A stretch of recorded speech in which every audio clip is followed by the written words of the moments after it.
What's the meaning of coping?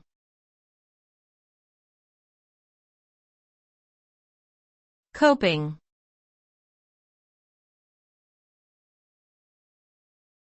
Coping.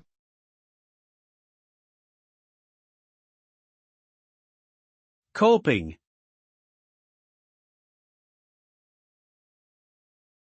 Coping.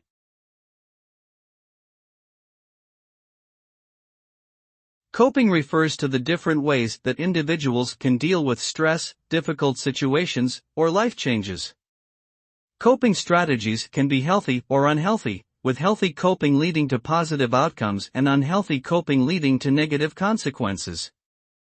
Examples of healthy coping strategies include exercising, seeking social support, problem solving, and mindfulness, while unhealthy coping may involve substance abuse, avoidance, or aggression. Effective coping can help individuals adapt to life stressors and maintain their physical and emotional well-being, while poor coping can lead to a range of mental health issues and social problems.